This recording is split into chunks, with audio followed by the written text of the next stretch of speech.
Katika video hii nitakuonyesha ni jinsi gani unaweza ukaweka dual lighting effects katika picha yako kwa kutumia Adobe Photoshop. Kwa mtu ambaye hafahamu dual lighting effects ni nini, ni pale ambapo picha inakuwa na color lighting mbili au zaidi ya mbili kwa wakati mmoja ndani ya picha moja, ambapo zoezi hili linakuwa ni rahisi sana kwa kutumia kwa kufanya photography kwa kutumia lights mbili.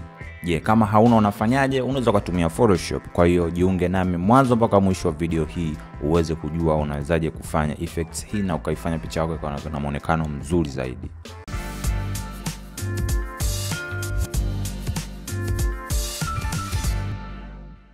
Okay, ukiwa na picha yako kama hii inaweza kuwa ni portrait na effects hii ya dual lighting huwa inapendeza sana katika picha ambayo ina contrast ya kutosha au umeipiga katika low key lighting. Kwa hiyo picha zenye weupe sana zinakuwa hazipendezi kuweka hii effects kwa sababu lights zinakuwa zinajichanganya vibaya, kwa hiyo zinashindwa kuleta muonekano mzuri. Lakini picha yenye contrast kama hii, manake na background labda nyeusi au gray, lakini pia na mtu unaweza ukaona yupo na skin tone yake ina contrast ya kutosha, shadows za kutosha na highlights zimebalance vizuri. Kwa hiyo nitakachokifanya tutatumia gradient adjustment layer. Kwa hiyo nitaenda kwenye create adjustment layer hapa, kisha nitaenda sehemu imeandikwa gradient. Nikishaenda kwenye gradient itakuja hivi gradient yetu ni nyeusi. Nitakachofanya nitabadilisha. Kwa nitaamua tu ni rangi gani nitaweka. Kwa nita click hapa, kisha nitasema anyway huku nitaweka rangi ya blue kama hivi, halafu huku nitaweka rangi hata hiyo, lakini hakikisha kwenye sehemu ya opacity isiwe hivi, inabidi iwe 0.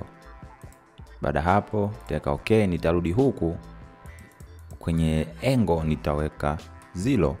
Kwa hiyo hakikisha umeweka setting kama zinavyoonekana kwenye hii gradient tool yetu, ambapo style iwe linear, angle iwe 0, scale 100, align with layer.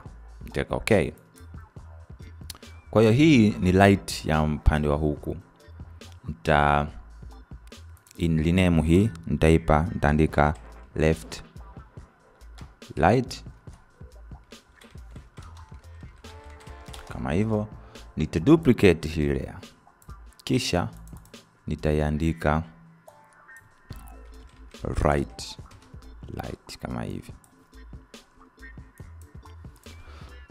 Sawa. Sasa huku inabidi uwe na rangi tofauti. Nita double click kwanza, itakuja hii option ya kubadilisha settings, na kwenye rangi nitabadilisha, nitasema ngoja niweke mathalan pinki fulani kama hivi. Nitaweka okay. Lakini hapa kwenye setting tutabadilisha, manake tunataka hii ihamie huku. Kwa unaweza ukabonyeza labda reverse, manake imekaa upande wa huku kama hivyo. Baada hapo nitaweka okay.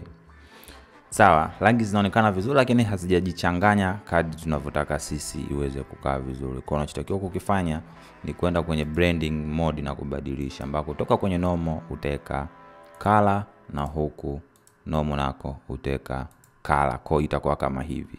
Labda rangi umehisi hazijakaa vizuri au hujazipenda, basi unaweza ka double click hapa, ukaenda kwenye gradient tool, ukabadilisha, mathalan ukasema naweka kijani au dark blue kama hivi. Unaona kama hivi, unaweza kuona. Teka okay. Labda na huku nitasema nabadilisha, kwa nitaenda kwenye change color, labda sasa hivi nitaweka kama hivi. Teka okay. Labda unataka uipush zaidi huku, unaweza ukaselect hapa ukaipush huku kama hivyo, na hii uka double click ukaselect ukapush huku kidogo kama hivyo. Asante sana kwa kuangalia video hii, na tumaini utakuwa umejifunza kitu fulani katika siku ya leo au katika video hii. kumbuka kusubscribe. Lakini pia kama mtu unatamani kujifunza mbinu mbalimbali za kutumia Adobe Photoshop kama kudesign poster, kudesign flyer, kudesign banner na vitu vyote vinavyohusiana na photo manipulation pamoja na kufanya retouch, kuna course ya video kwa watu ambao ni beginner, inaweza $20 za Kitanzania. Unaweza kujipatia ambapo unalipia, unatumiwa kwa email. Kwa maelezo zaidi chini ya maelezo ya video hii nimeweka link ambapo unaweza kanicheck Instagram kuweza kujua zaidi na upatikanaji wake. Tukutane tena wakati mwingine.